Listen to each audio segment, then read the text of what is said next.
এখন তারা দেশ বিক্রি করবে নাকি সেন্ট মার্টিন দ্বীপ বিক্রি করার মুচলেখা দিয়ে আসতে চায়? তারা সেন্ট মার্টিন চায়, ওয়ারে বাংলাদেশকে চায়। আমার দেশ সেটা হবে না। আমার দেশের মানুষকে ভাগ্য নিয়ে আমি কাউকে খেলতে দেব না।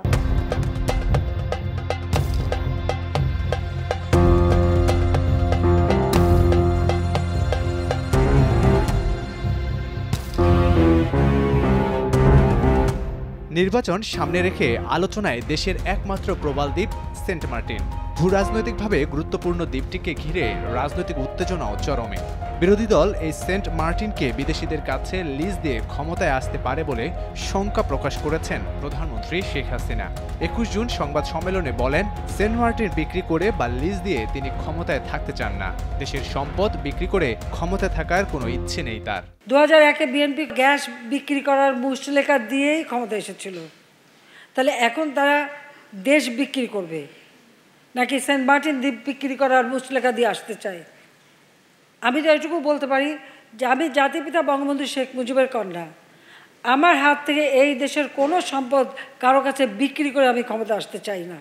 কাকে লিজ দিলে ক্ষমতায় থাকতে অসুবিধা নেই সে বিষয়ে সংবাদ সম্মেলনে বিস্তারিত কিছু না বললেও প্রধানমন্ত্রী স্পষ্ট করেছেন, দেশের মাটি ব্যবহার করে কোনো জায়গায় সন্ত্রাসী কর্মকাণ্ড চালানো কিংবা কাউকে আক্রমণ করার মতো কোনো কাজ তিনি হতে দেবেন না।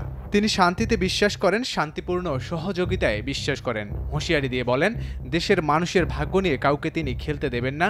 ছিনিমিনি খেলার অধিকার কারো নেই। আমার দেশের মানুষের ভাগ্য নিয়ে ছিনিমিনি খেলার অধিকার কারো নেই। আর আমার দেশের মাটি ব্যবহার করে কোনো জায়গায় কোনো সন্ত্রাসী কর্মকাণ্ড চালাবে, কাউকে অ্যাটাক করবে বা এই ধরনের কাজ আমরা হতে দেব না। আমরা শান্তিতে বিশ্বাস করি, আমরা শান্তিপূর্ণ সহযোগিতায় বিশ্বাস করি। কিন্তু সেন্ট মার্টিন দ্বীপটির নিয়ন্ত্রণ নিতে চায় কারা? এ বিষয়ে জাতীয় সংসদে ক্ষমতাসীন আওয়ামী লীগের শরিক দল ওয়ার্কার্স পার্টির সভাপতি রাশেদ খান মেনন দাবি করেন, বিশ্বমোড়ল যুক্তরাষ্ট্র দেশের সেন্ট মার্টিন দ্বীপের নিয়ন্ত্রণ নিয়ে বাংলাদেশকে বাগে রাখতে চায়, যে কারণেই এর আগে নিষেধাজ্ঞা দিয়েছে বলেও জানান মেনন। বলেন, এখন নির্বাচন ঘিরে ওয়াশিংটন নতুন ভিসা নীতি ঘোষণা করেছে বাইডেন প্রশাসন।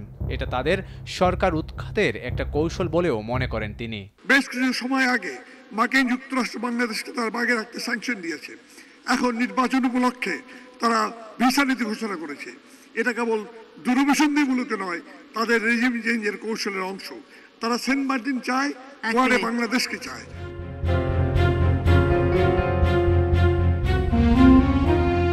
বিশ্লেষকরা বলছেন, সেন্ট মার্টিন ভূরাজনৈতিকভাবে খুবই গুরুত্বপূর্ণ। 56,000 বর্গমাইলের বৃহৎ বদ্বীপ, বাংলাদেশের 3 দিকে ভারতের সীমানা। দেশের দক্ষিণে 21,73,000 বর্গ কিলোমিটার আয়তনের বৃহৎ বঙ্গোপসাগরের অবস্থান বিশ্ব রাজনীতিতে বাংলাদেশের ভূরাজনৈতিক ও ভূকৌশলগত গুরুত্বকে বাড়িয়ে দিচ্ছে। আর বঙ্গোপসাগরের ওপর কৌশলগত নিয়ন্ত্রণের লক্ষ্যে সেন্ট মার্টিনে সামরিক ঘাঁটি স্থাপন করতে মরিয়া যুক্তরাষ্ট্র।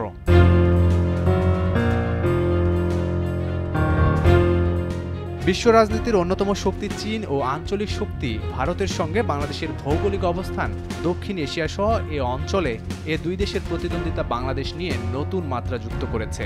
এ বিবেচনায় যুক্তরাষ্ট্র সহ অন্যান্য বৈশ্বিক শক্তির কাছে বাংলাদেশ বেশ গুরুত্বপূর্ণ।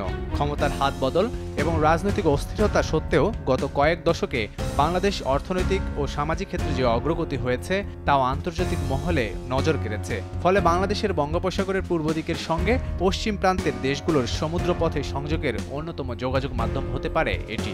শুধু তাই নয়, ভূরাজনৈতিক বাস্তবতায় এবং দক্ষিণ এশিয়ার ভূরাজনৈতিক প্রেক্ষাপটে কৌশলগত সমুদ্র পথ, গুরুত্বপূর্ণ চোখ পয়েন্ট ও প্রণালী, ব্যাপক হাইড্রোকার্বন তথা সমুদ্র সম্পদ ও কৌশলগত নানাবিধ কারণে বৃহৎ শক্তি ও আঞ্চলিক শক্তির দেশের কাছে বঙ্গোপসাগর অত্যন্ত গুরুত্বপূর্ণ কেন্দ্রস্থল।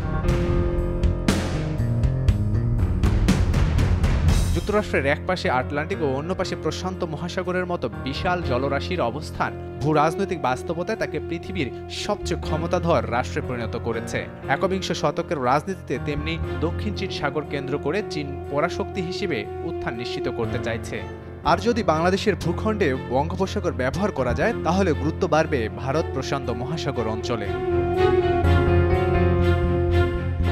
বঙ্গোপসাগরের ভূরাজনৈতিক গুরুত্বেই মূলত বাংলাদেশের গুরুত্ব বাড়ছে, কেননা দক্ষিণ ও দক্ষিণ পূর্ব এশিয়ার সাথে যোগাযোগ রক্ষায় বঙ্গোপসাগর গুরুত্বপূর্ণ ভূমিকা পালন করবে। চীনের অন্যতম বাণিজ্যিক পথ মালাক্কা প্রণালীতে মার্কিন ও তার মিত্রদের শক্ত অবস্থানে দেশটির নজর বঙ্গোপসাগরে। চীন এখানে বিকল্প পথ বের করা মানে চীনকে আটকাতে যুক্তরাষ্ট্রের নতুন নীতি প্রয়োজন।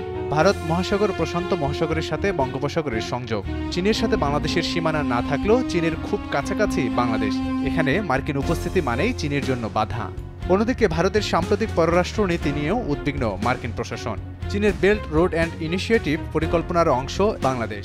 দক্ষিণ ও পূর্ব এশিয়ার মধ্যবর্তী দেশ বাংলাদেশ হওয়ায় দক্ষিণ ও দক্ষিণ পূর্ব এশিয়ার রাজনীতি, অর্থনীতি ও ব্যবসা বাণিজ্যে নিয়ন্ত্রণের সুযোগ রয়েছে। এখানে প্রায় ৩০০ কোটি মানুষের অর্থনৈতিক বাজারের অঞ্চল। তাই ইউরোপ, আমেরিকা সহ বিশ্বের শক্তিধর রাষ্ট্রগুলোর দৃষ্টি বাংলাদেশের দিকে। মূলত এই অঞ্চলে চীনকে দমাতে কৌশল হিসেবে সেন্ট মার্টিনের দিকে যুক্তরাষ্ট্রের নজর বলে মনে করেন বিশ্লেষকরা। কেননা যে পাকিস্তান যুক্তরাষ্ট্রের একান্ত অনুগত বাধ্য ছিল, তারাও এখন চীন নির্ভর। ধুঁকতে থাকা অর্থনীতিতে তারা যুক্তরাষ্ট্রকে নয় বরং চীনকে প্রধান মিত্র হিসেবে বিবেচনা করছে। এদিকে ভারত যেমন যুক্তরাষ্ট্রের সঙ্গে সুসম্পর্ক রাখছে, তেমনি মার্কিন নিষেধাজ্ঞা উপেক্ষা করে রাশিয়া চীনের সঙ্গেও বাণিজ্য করছে। মধ্যপ্রাচ্যেও যুক্তরাষ্ট্রের দাপট দখলে নিয়েছে চীন। এখন যুক্তরাষ্ট্রের নাগের ডগায় ইরান, সৌদি আরব বৈঠক করছে, সুসম্পর্ক তৈরি হচ্ছে চীনের সাথে। দক্ষিণ পূর্ব এশিয়ার শ্রীলঙ্কা, মালদ্বীপ, নেপাল এখন চীনের সঙ্গেই বেশি স্বাচ্ছন্দ্য। এক্ষেত্রেও যুক্তরাষ্ট্রের কিছু করার নেই। আর অর্থনৈতিক, বাণিজ্যিক সহ নানা কারণে গত বছরগুলোই চীনের সঙ্গে বাংলাদেশের সম্পর্ক ঘনিষ্ঠ হয়েছে। তাই এই অঞ্চলে সামরিক এবং রাজনৈতিক আধিপত্য রাখার জন্য কৌশলগত কারণে বাংলাদেশ যুক্তরাষ্ট্রের কাছে গুরুত্বপূর্ণ বলে মনে করছেন বিশেষজ্ঞরা। লাবিব হাসান, সময় সংবাদ।